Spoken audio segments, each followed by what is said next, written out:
Hey everyone, welcome back to the Mass Retirees Weekly Update. Today's Friday, January 19th. I'm Sean Duhamel. Thank you so much for tuning in and joining us again this week. Now I've got some wonderful news to share with all of you. Just yesterday, the state's Group Insurance Commission met.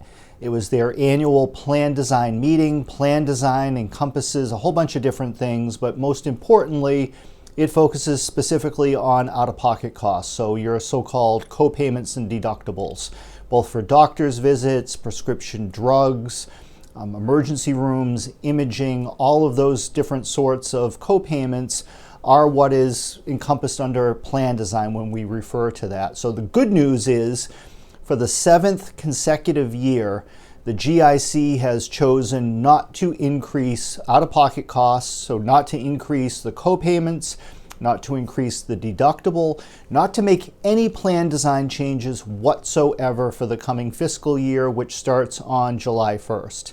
Now, this is wonderful news for not only those of you who are insured and enrolled in the various GIC plans, but it's also wonderful news for those of you who are receiving your health insurance benefits from a municipality. And we get this question quite often of, why do you guys spend so much time talking about the GIC and focused on what's happening there? I'm retired from a city and town and this has nothing to do with me. Just the opposite is true.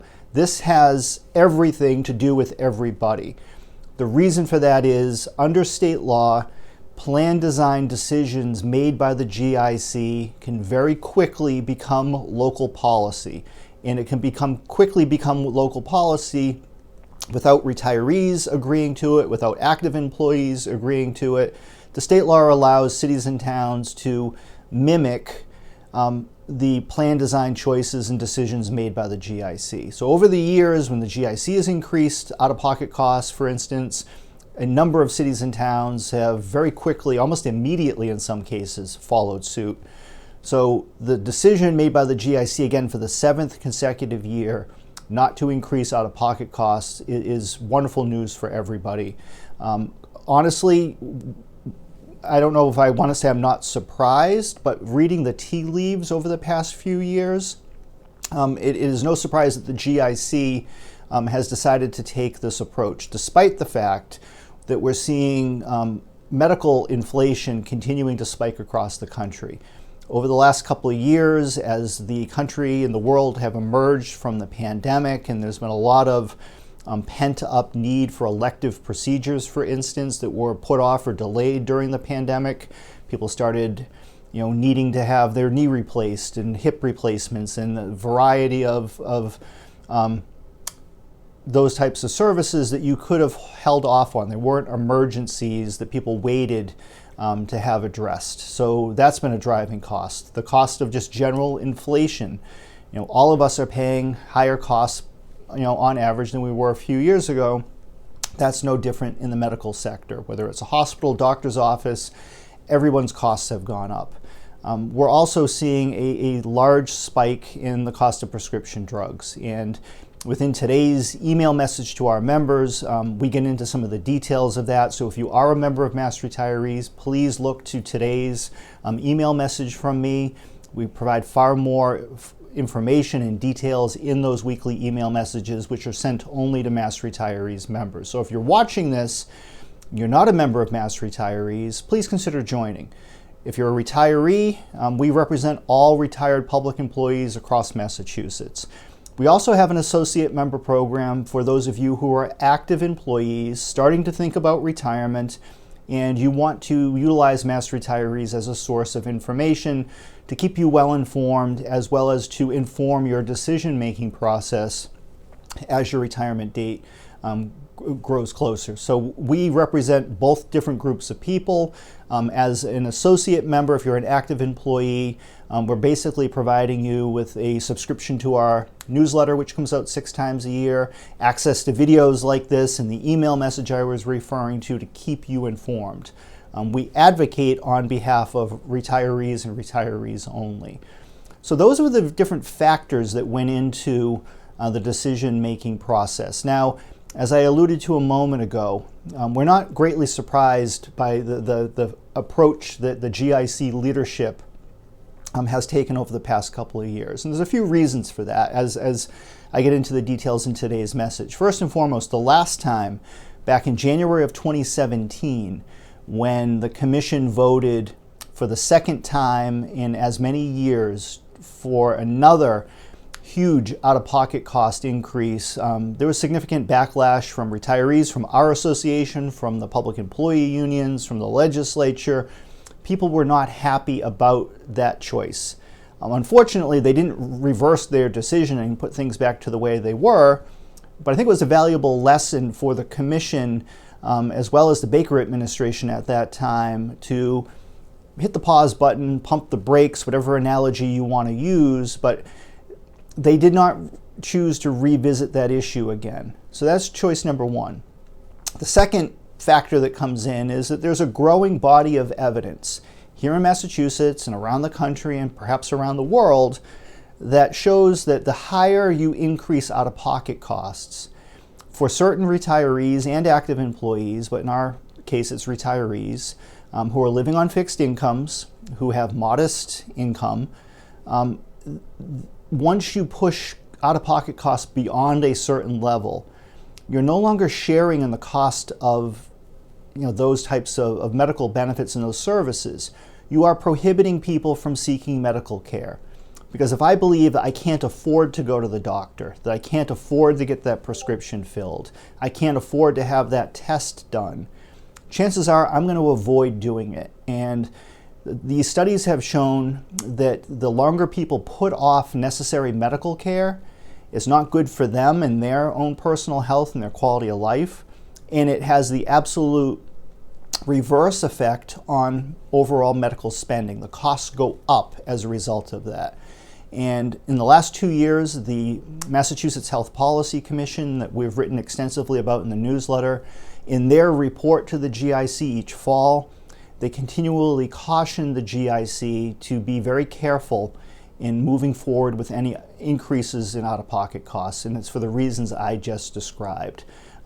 Which, going back 20 years ago when these trends began, we were screaming from the rooftops at that point saying, wait a minute, this is not a good thing. This is going to have a negative impact going forward.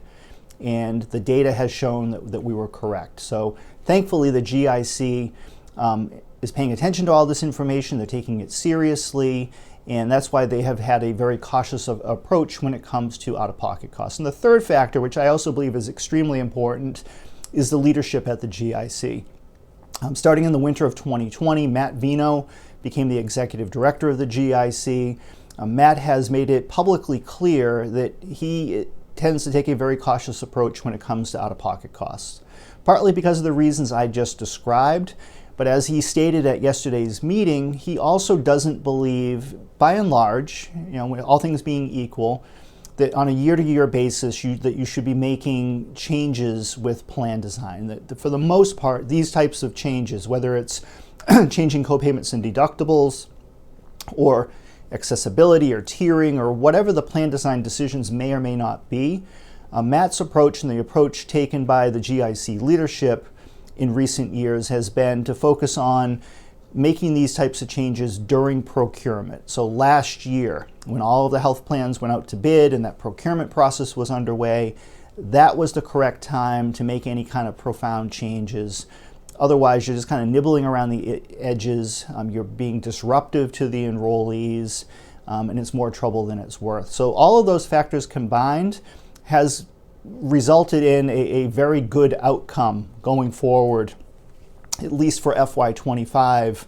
And again, not only for those of you who are enrolled through the GIC, but our local retirees and active employees as well. Now, the one thing I need to point out, and we've talked about this a little bit over the past few weeks and in the newsletter, at its December meeting and again yesterday, the GIC made it clear that they are most likely looking at premium increases somewhere in the 9% range. Now, the reason for that is quite simple. The cost of medical care continues to go up. There's no avoiding that fact. And we are just very grateful that the decision was made to spread those costs out amongst all of the premiums that everyone pays every month, rather than increasing out-of-pocket costs, which would disproportionately punish those who are in need of seeking medical care. So it was the right decision to make. It doesn't get around the fact that these insurance premiums on a month-to-month basis continue to get more expensive, which is a great concern of ours. However, it's also important to point out that at least at the state level, the Commonwealth picks up the vast majority, the lion's share of the premium costs. The premiums that state retirees contribute are based on your date of retirement, and they range from 90-10, 85-15, and for more recent retirees, it's 80-20. So at the most, a retiree from the state is paying 20% of their premium. The state is picking up the other 80%. So when you're looking at the total cost of insurance, these inflationary increases are being borne predominantly by the Commonwealth and the taxpayers. So it's spreading out that cost. At the local level, insurance premiums range from 50-50 all the way up to 90-10, and there may even be a few stragglers out there with some legacy plans that have grandfathered retirees under a more generous benefit above 90-10. But those premiums are set, or the premium splits are set at the local level, and there are various factors that go into that. So these are all the types of things that we're constantly keeping in mind when it comes to retiree health insurance and healthcare policy.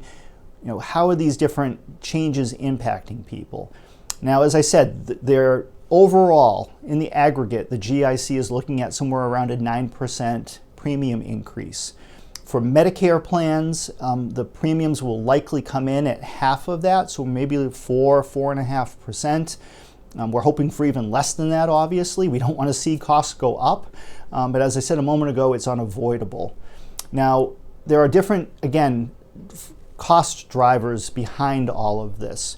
Earlier this week, the New York Times ran an excellent article on the 6 main reasons why pharmaceutical costs in the United States are, in most cases, double, if not more than that, than other Western countries. And that's specific to both France and the UK, that the average prescription drug here in the United States, even when you take into account any kind of discounts or rebates that plans like the GIC are able to receive, the costs we're paying are still on average double what someone in the United Kingdom would be paying. Now, the New York Times article spells out the 6 reasons that they believe are really driving those factors, and we are going to publish that information on our website. We do this sparingly. The New York Times, like many other news organizations, require that you have a subscription in order to read the material online. And I know that some members do, but most of our members do not, because these subscriptions can be a little bit costly.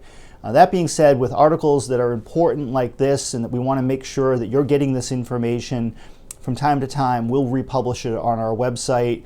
Hopefully the New York Times won't see this and won't come after us for it, but I think we're going to be okay. But the important thing is to make sure that you're well informed, that you have all the facts and information you need, at the very least to understand the ins and outs of what's going on. So all of that information is contained in today's email blast that was sent out to all of our members at 6 o'clock this morning. The other thing I just want to mention, just to remind everybody, as you know, Nancy McGovern and I will be in Washington, D.C. this coming week. We're attending the annual conference it's the legislative conference of an organization known as NCPERS. It's the National Conference of Public Employee Retirement Systems. Bit of a mouthful. That's why NCPERS is a little bit easier. But NCPERS represents all of the public pension plans across the country. And not just the plans, but the members of the plans. And they do a phenomenal job of both advocating on behalf of public retirees and public employees, as well as being an educational resource and hosting these types of educational forums. So Nancy and I, and it's a joint communications summit as well as the legislative conference. So Nancy and I will be attending the conference, and in addition to that, we're going to make the most of our time in Washington, D.C. We're getting up to Capitol Hill for a handful of meetings with congressional staff, both on the Republican as well as the Democratic side. And in addition, we're going to meet with some of our allies from organized labor as well as from some of the Social Security advocacy groups like the AARP while we're in Washington. Now, obviously, the focus of these meetings is, of course, the Social Security windfall elimination provision and government pension offset, and trying to get a better handle on what the expectations may or may not be for 2024. Are we going to potentially see another public hearing take place? Might we see legislation favorably released from the Committee on Ways and Means? At this point, we just don't know. So we're hoping to get a little bit of a better handle on what's going on, what the expectations may or may not be, and we'll be informing you of those things going forward. Now, lastly, this coming Wednesday, Governor Maura Healey will be releasing her version of the FY25 budget. I will be reporting, or I should say we will be reporting on that budget in next week's message, as well as any breaking news that comes out of Washington. But in the meantime, thank you so much for tuning in, and hopefully we can have more positive messages like this going forward. Take care, everybody. Bye-bye.